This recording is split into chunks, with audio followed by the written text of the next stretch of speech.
This tutorial was brought to you thanks to the supporters on the screen. Check out TAPgiles.com to find more Dreams resources, donate to support my work, or engage my services to get private instruction or help on a project one-on-one. Originally I had an idea for this a while ago, but someone else actually made it and kind of built it into this larger project they were making. But I decided to kind of remix it and see how I do just this specific part of finding the duration of a timeline as quick as possible. So let's check out how this is working. So a timeline by default always comes in with 8 seconds long. So in here we just have to know the timeline playhead position from there, and then it outputs the total duration of the timeline. So let's put that into a number displayer. Put that over there and give it some decimals, and then duration found, so it actually sends a signal after it's calculated, sort of thing. So we can use that to power this, so it only shows it once it's actually figured it out. So if you play time, it's figured out it's 8 seconds long, and if we change that to being just over 4 seconds and we play time, it's figured out it's over 4 seconds. That's pretty decent for getting like an instant readout, a near instant readout of how long the timeline is. You could have this in a larger chip, for example. So let's put it in a bigger chip, put that in there, put that in there, and then use the playhead position. And then use this to make like a displayer. So let's have a number displayer first, with the total duration, and have that only show when we've calculated it, which will just be 1 frame.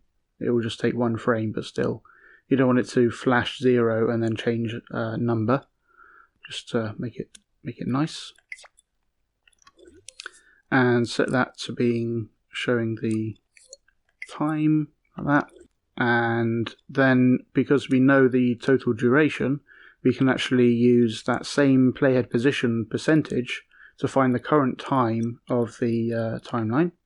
So we just get a calculator, put that in there, and then multiply it by that total duration. So we got a percentage of the timeline, and we know the total duration of the timeline. So if you multiply one by the other, you get the current time. So put that over there and do that.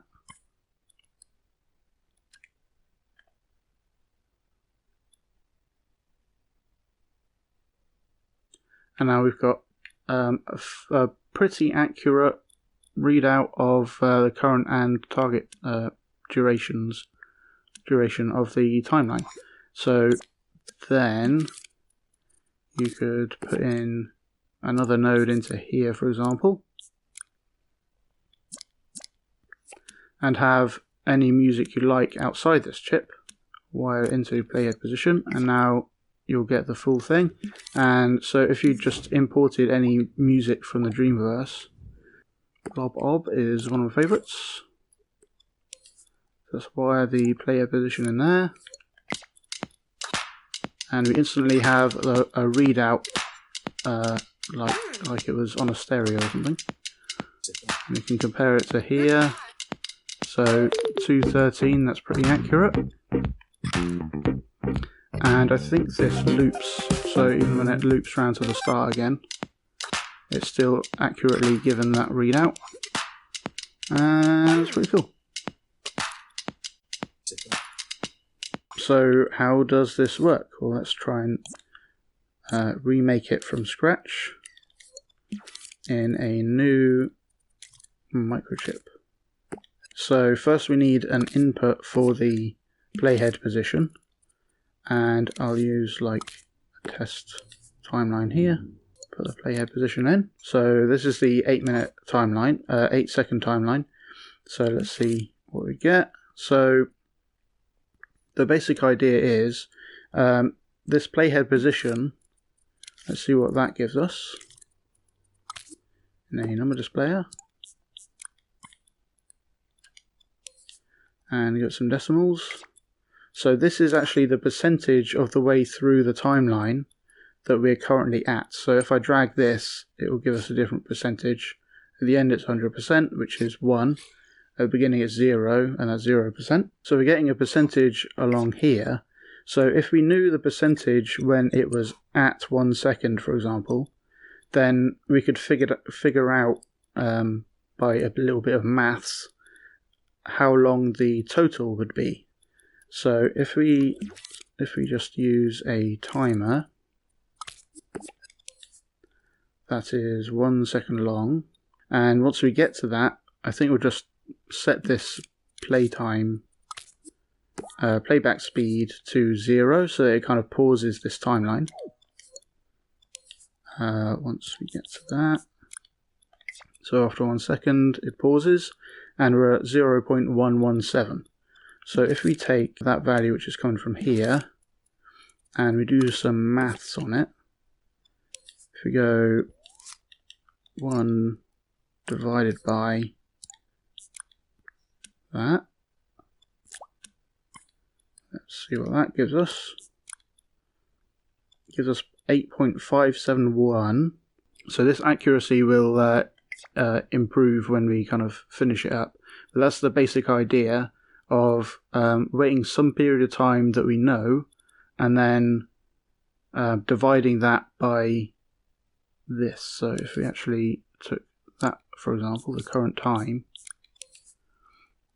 then it's the current time when we stop divided by the percentage. So instead of doing that, we don't actually want to stop this because this might be an animation or a music track or something. We just want to pause the value that we got at the moment the timer ends.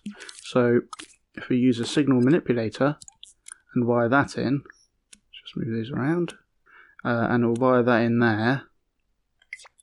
So the bottom one is whatever we're getting from the signal manipulator, and we'll just forget this for now. It's just a blank keyframe now. So it's just sending through the same value, but if we turn on freeze, then the output pauses while the timeline can still play.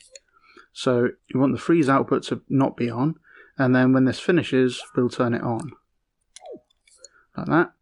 So then this timer will finish and the signal manipulator will freeze at the same moment, hopefully. And then we can use that value in here, and we'll see what we get from that. So it's a little bit more accurate now because we got some, we're actually freezing this instead of relying on the timeline to pause. Right, so now we want to kind of speed this up. So if I just make this 0.1 seconds, for example, it becomes less accurate and compared to if I make it longer.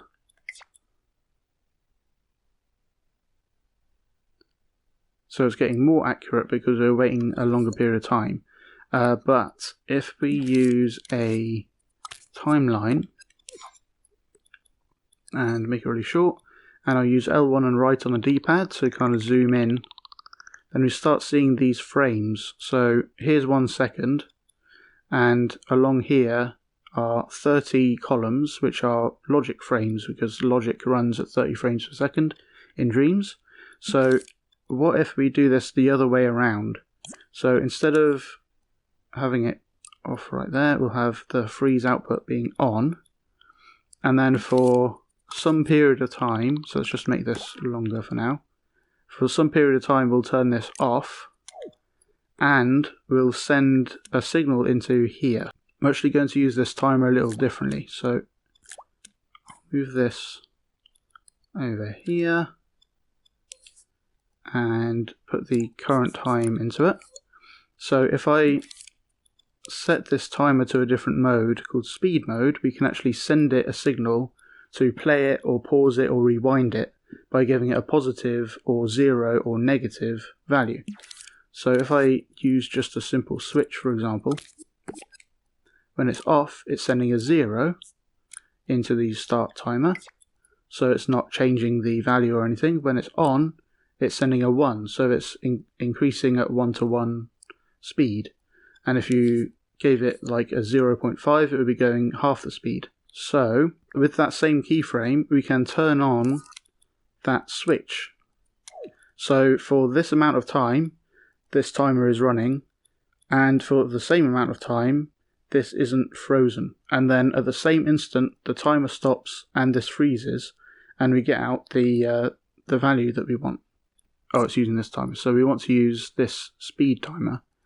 So we'll wire that into the calculator instead. So in just 0.3 seconds, we're getting the very accurate value of how long this timeline is, just based on the how long it's been running and the playhead position. So if we try making that just 1 frame long and see if that works, we're getting the same thing, because this is after 1 frame, this is like a tiny amount in, but we can still do the same maths on it to get out the same answer. And that's all there is to it. Find the InDreams link for this creation in the description below. Thanks for watching. I hope you learned something new. Go to patreon.com/TAPgiles to get 5 hours of tutorials early for $3. Here's a preview of what you can learn if you choose to become a supporter.